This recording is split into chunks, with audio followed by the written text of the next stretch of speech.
Think beyond a degree. Build real impact. Shape your future with an MBA. From IILM University.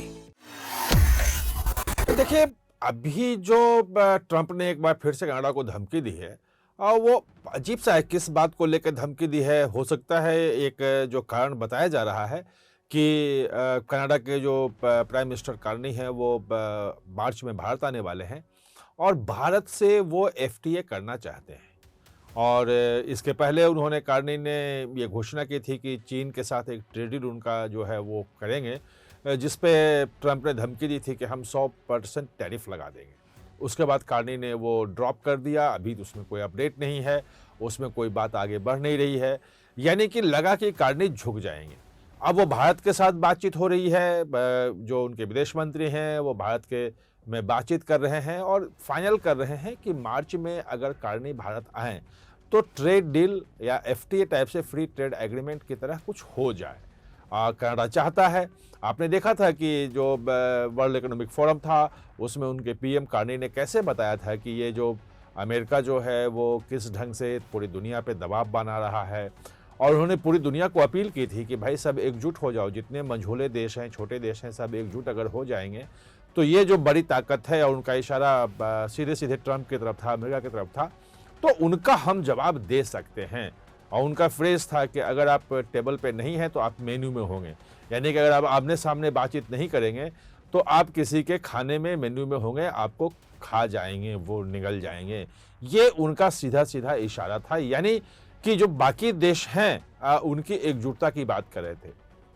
अब जो Trump ने tariff की बात की है, वैसे कहा तो यह है कि बॉम्बार्डियर का उन्होंने हवाला दिया है कि भाई हम उस पे जो है उसके जो डिरिकॉग्नाइज कर दिया है उनके तमाम जो उसको लाइसेंसेस मिले हुए थे, यानी कि वो वहाँ अब नहीं उड़ पाएंगे। और कहा कि अगर आगे कनाडा नहीं सुधरेगा तो हम उसके जो भेजता है कनाडा विमान, बॉम्बार्डियर कनाडा बनाता है और अमेरिका को भेजता है, तो बोला कि उस पर हम जो है 50% टैरिफ लगा देंगे। ये मुझे लगता है ग्रीनलैंड के मामले में भी कनाडा को धमकी दी थी। आपको ध्यान होगा ट्रंप ने कि भाई कनाडा जो है वो इस मामले में चुप रहे और हमारा साथ दे, और नहीं तो हम सब पे टैरिफ लगाएंगे। यूरोप पे भी टैरिफ की बात की थी। वैसे तब यूरोप के देशों ने एकजुटता दिखाई, तो उसके बाद पहले तो सैन्य जो थे अभियान था उससे पीछे हटे कि नहीं हम सैन्य अभियान नहीं करेंगे, मिलिट्री नहीं भेजेंगे। बाद में टैरिफ से भी पीछे हटे हैं, कब तक हटेंगे नहीं कह सकते हैं।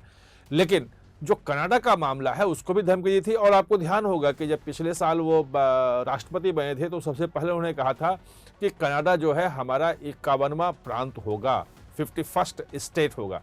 50 उसमें प्रांत हैं वहाँ यूनाइटेड स्टेट्स ऑफ अमेरिका में।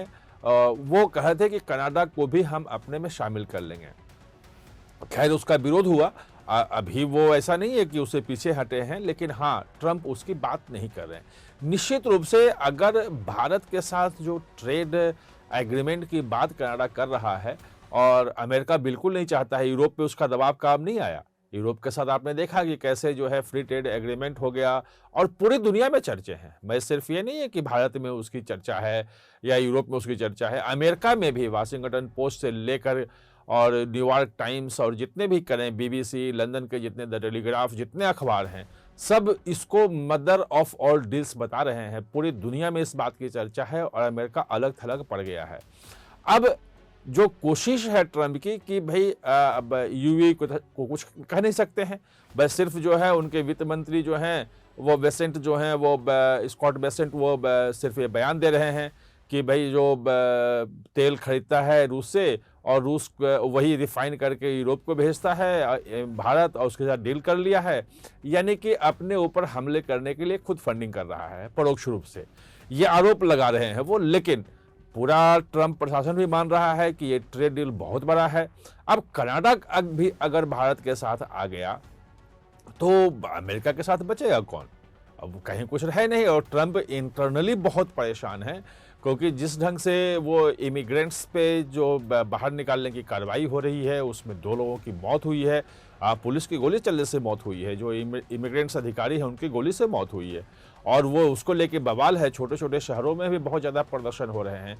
तो कहीं ना कहीं ट्रंप फंस गए हैं और जो कनाडा को नई धमकी है वो मेरे हिसाब से भारत पे इम्पैक्ट पड़ेगा, लेकिन वो इंटरनल चीज़ों को भी वो ध्यान भटकाने की ज़्यादा कोशिश कर रहे हैं कि इंटरनल जो डिस्टर्बेंसेस आ रहे हैं उससे हट करके ध्यान ये टैरिफ पे और अमेरिका फर्स्ट पे और मागा पे इसी पे ध्यान केंद्रित रहे और यही बहस चलती रहे।